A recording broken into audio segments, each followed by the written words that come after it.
ಮಗು ನಮಗಾಗಿ ಹುಟ್ಟಿದೆಯಷ್ಟೆ, ವರದ ಮಗನು ನಮಗೆ ದೊರೆತನು, ಆಡಳಿತವು ಆತನ ಬಾಹುವಿನ ಮೇಲಿರುವುದು. ಅದ್ಭುತ ಸ್ವರೂಪನು, ಆಲೋಚನಾ ಕರ್ತನು, ಪರಾಕ್ರಮಿಯಾದ ದೇವರು, ನಿತ್ಯನಾದ ತಂದೆ, ಸಮಾಧಾನದ ಪ್ರಭು ಎಂಬುವು ಅವನ ಹೆಸರು. ಯೇಸುವಿಗೆ ಸ್ತೋತ್ರ. ಇಂದು 25 ಡಿಸೆಂಬರ್ 2025. ಎಲ್ಲ ನನ್ನ ಆತ್ಮೀಯ ಪ್ರಿಯರಿಗೆ ಕ್ರಿಸ್ತನ ಜನನದ ಶುಭಾಶಯಗಳು. ಆ ಸೀಮೆಯಲ್ಲಿ ಕುರುಬರು ಹೊಲದಲ್ಲಿದ್ದುಕೊಂಡು ರಾತ್ರಿಯಲ್ಲಿ ತಮ್ಮ ಕುರಿಹಿಂಡನ್ನು ಕಾಯುತ್ತಿರಲಾಗಿ ಕರ್ತನ ದೂತನೊಬ್ಬನು ಬಂದು ಅವರ ಎದುರಿನಲ್ಲಿ ನಿಂತನು. ಕರ್ತನ ಪ್ರಭೆಯು ಅವರ ಸುತ್ತಲೂ ಪ್ರಕಾಶಿಸಿತು. ಅವರು ಬಹಳವಾಗಿ ಹೆದರಿದರು. ಆ ದೂತನು ಅವರಿಗೆ, ಹೆದರಬೇಡಿರಿ, ಕೇಳಿರಿ, ಜನರಿಗೆಲ್ಲ ಮಹಾ ಸಂತೋಷವನ್ನುಂಟು ಮಾಡುವ ಶುಭ ಸಮಾಚಾರವನ್ನು ನಿಮಗೆ ತಿಳಿಸುತ್ತೇನೆ.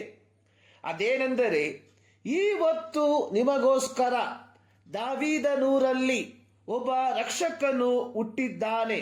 ಆತನು ಕರ್ತನಾಗಿರುವ ಕ್ರಿಸ್ತನೇ. ಲೂಕನು ಬರೆದ ಸುವಾರ್ತೆ 2ನೇ ಅಧ್ಯಾಯ 8ರಿಂದ 11 ವಾಕ್ಯ. ನಮ್ಮ ಜನನದ ಸಮಯದಿಂದ ನಾವು ನಿರಂತರವಾಗಿ ಕೇಳಿಸಿಕೊಳ್ಳುತ್ತಿರುವ ಯೇಸು ಕ್ರಿಸ್ತನ ಜನನದ ಸಂದೇಶ ಪ್ರತಿ ಕ್ರೈಸ್ತರಿಗೂ ಮಾತ್ರವಲ್ಲದೆ ಕ್ರೈಸ್ತೇತರಿಗೂ ಸಹ ಚಿರಪರಿಚಿತವಾಗಿರುವಂಥದ್ದಾಗಿದೆ. ಕ್ರಿಸ್ಮಸ್ ಕಾಲಘಟ್ಟಗಳಲ್ಲಿ ದೇವರು ಮನುಷ್ಯನಾಗಿ ಜಡವತಾರವನ್ನು ಎತ್ತಿ ಬಂದದ್ದರ ಕುರಿತಾಗಿ ನಾವು ಬೋಧಿಸುವಂಥವರು, ಕೇಳಿಸಿಕೊಳ್ಳುವಂಥವರು ಆಗಿದ್ದೇವೆ. ಯೋಹಾನನು ಬರೆದ ಸುವಾರ್ತೆ 1ನೇ ಅಧ್ಯಾಯದ 14ನೇ ವಾಕ್ಯದಲ್ಲಿ ಯೋಹಾನನು ಬರೆದಿರುವಂಥದ್ದು, ಆ ವಾಕ್ಯವೆಂಬವನು ನರವತಾರ ಎತ್ತಿ ನಮ್ಮ ಮಧ್ಯದಲ್ಲಿ ವಾಸ ಮಾಡಿದನು. ಕ್ರೈಸ್ತೇತರಲ್ಲಿ ಒಂದು ಪ್ರಶ್ನೆ ಎದ್ದೇಳಬಹುದು. ದೇವರು ನರವತಾರವನ್ನು ತಾಳಿ ಲೋಕಕ್ಕೆ ಜನಿಸಬೇಕಾಗಿತ್ತ? ದೇವರಿಗೆ ಬೇಕಿದ್ದಲ್ಲಿ ದೂತರನ್ನೋ ಅಥವಾ ಬೇರೆ ಯಾರನ್ನಾದರೂ ಕಳುಹಿಸಿದರೆ ಸಾಕಾಗುತ್ತಿರಲಿಲ್ಲವೋ? ಯಾಕೆ ದೇವರು ತಾನೇ ಮನುಷ್ಯ ರೂಪವನ್ನು ತಾಳಿ ಅವತರಿಸಿದ್ದು? ನಾನು ಕೇಳಿಸಿಕೊಂಡ ಒಂದು ಕಥೆಯನ್ನು ಇಂದು ನಿಮ್ಮೊಂದಿಗೆ ಹಂಚಿಕೊಳ್ಳುವುದಕ್ಕೆ ಬಯಸುತ್ತೇನೆ. ಒಂದು ದೇಶದ ರಾಜನ ಆಸ್ಥಾನದಲ್ಲಿ ಒಬ್ಬ ಮಂತ್ರಿ ಇದ್ದ. ಈ ಮಂತ್ರಿಯು ಯಾವಾಗಲೂ ದೇವರು ನರವತಾರವನ್ನು ಎತ್ತಿ ಬಂದದ್ದರ ಕುರಿತಾಗಿ ನಿರ್ಗಳವಾಗಿ ಮಾತನಾಡುವ ವ್ಯಕ್ತಿಯಾಗಿದ್ದ.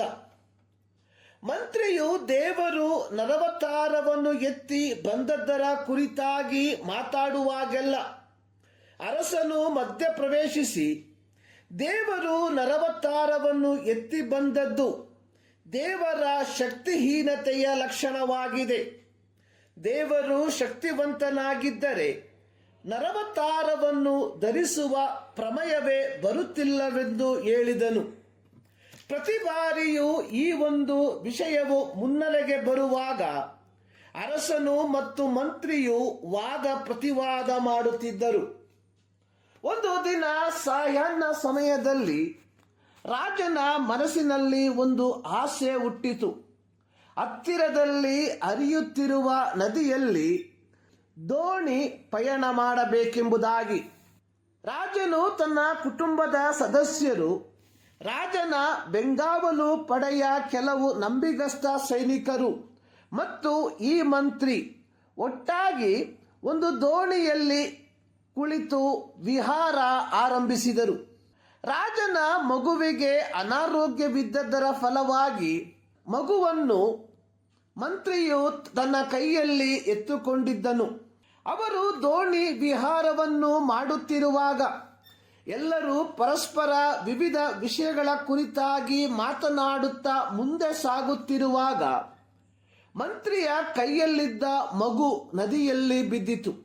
ಇದನ್ನು ಕಂಡ ರಾಜನು ನದಿಯಲ್ಲಿ ಜಿಗಿದು ನದಿಯಲ್ಲಿ ಬಿದ್ದ ಮಗುವನ್ನು ಎತ್ತಿಕೊಂಡು ಪ್ರಯಾಸದಿಂದ ಈಜಿ ದಡವನ್ನು ಸೇರಿದನು.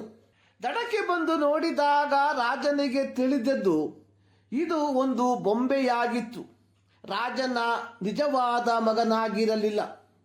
ಒಬ್ಬ ಮಂತ್ರಿ ತನ್ನ ಪರಿವಾರದ ಮುಂದೆ ತನ್ನನ್ನು ಕೋಡಂಗಿಯಾಗಿ ಮಾಡಿದ್ದಕ್ಕೆ ಅರಸನಿಗೆ ಮಂತ್ರಿಯ ಮೇಲೆ ಬಲು ಕೋಪ ಬಂದಿತ್ತು. ರಾಜನು ತನ್ನ ಆಸ್ಥಾನದಲ್ಲಿ ಮಂತ್ರಿಯನ್ನು ಕರೆಸಿ, ರಾಜನು ಮಂತ್ರಿಗೆ, ಯಾಕೆ ನೀನು ನನ್ನ ಪರಿವಾರದವರ ಮುಂದೆ ಅವಮಾನ ಪಡಿಸಿದ್ದಿ ಎಂದು ಕೇಳಿದರು.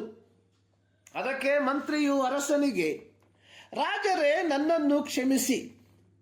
ನಾನು ದೇವರು ಮನುಷ್ಯಾವತಾರವನ್ನು ತಾಳಿದರು ಎಂದು ಹೇಳುವಾಗ ನೀವು ಅದು ದೇವರ ಶಕ್ತಿಹೀನತೆ ಎಂದು ವಾದಿಸುತ್ತೀರಿ. ಆ ವಾದವನ್ನು ಸರಿಪಡಿಸುವ ಸಲುವಾಗಿ ನಾನು ಹೀಗೆ ಮಾಡಬೇಕಾಯಿತು. ನಿಮ್ಮ ಮಗುವು ನದಿಯಲ್ಲಿ ಬಿದ್ದಾಗ ಯಾಕೆ ನೀವು ಸ್ವತಃ ನದಿಯಲ್ಲಿ ಬಿದ್ದು ಮಗುವನ್ನು ರಕ್ಷಿಸಲು ಹೋದದ್ದು? ಯಾಕೆ ಪರಿವಾರದ ಇತರರಿಗೆ ರಕ್ಷಿಸಲು ಹೇಳಲಿಲ್ಲ? ಅದಕ್ಕೆ ಅರಸನು, ಅವನು ನನ್ನ ಮಗನು. ಆಗ ಮಂತ್ರಿಯು ಹೇಳಿದ, ದೇವರು ಇದನ್ನೇ ಮಾಡಿದ್ದು. ಪಾಪದಲ್ಲಿ ಮನುಷ್ಯನು ಮುಳುಗಿ ಸಾಯುತ್ತಿರುವಾಗ ನೋಡುತ್ತಾ ನಿಲ್ಲಲು ದೇವರಿಗೆ ಮನಸ್ಸಾಗಲಿಲ್ಲ. ಯಾಕೆ ದೇವರು ಮನುಷ್ಯನಾದನು ಅಂದರೆ ದೇವರು ನಮ್ಮನ್ನು ಅಷ್ಟು ಪ್ರೀತಿಸಿದನು ಎಂಬುದರ ಗುರುತಾಗಿದೆ. ಪ್ರಿಯರೇ, ಕ್ರಿಸ್ಮಸ್ ಕೇವಲ ಒಂದು ಆಡಂಬರದ ಆಚರಣೆಯಲ್ಲ, ಬದಲಿಗೆ ದೇವರಿಗೆ ನಮ್ಮ ಮೇಲೆ ಇರುವ ಪ್ರೀತಿಯ ಪ್ರತೀಕವಾಗಿದೆ. ಈ 2025 ಕ್ರಿಸ್ಮಸ್ ಆಚರಣೆಯನ್ನು ಆಚರಿಸುತ್ತಿರುವ ಕ್ರೈಸ್ತರೇ, ನೀವು ಯೇಸುವನ್ನು ತಿರುಗಿ ಪ್ರೀತಿಸುತ್ತಿದ್ದೀರಾ. ನೀವು ಪ್ರೀತಿಸುವವರಾಗಿದ್ದರೆ ಆತನ ಆಜ್ಞೆಗಳನ್ನು ಕೈಕೊಂಡು ನಡೆಯುವವರಾಗಿರ್ರಿ. ಈ ಮುಂಜಾನೆಯಲ್ಲಿ ಸರ್ವಶಕ್ತನಾದ ದೇವರು ಈ ಅಧ್ಯಯನದ ಮೂಲಕ ನಿಮ್ಮನ್ನು ಆಶೀರ್ವದಿಸಲಿ. ಎಲ್ಲರಿಗೂ ಮತ್ತೊಂದಾವರ್ತಿ ಯೇಸು ಕ್ರಿಸ್ತನ ಜನನದ ಶುಭಾಶಯಗಳು.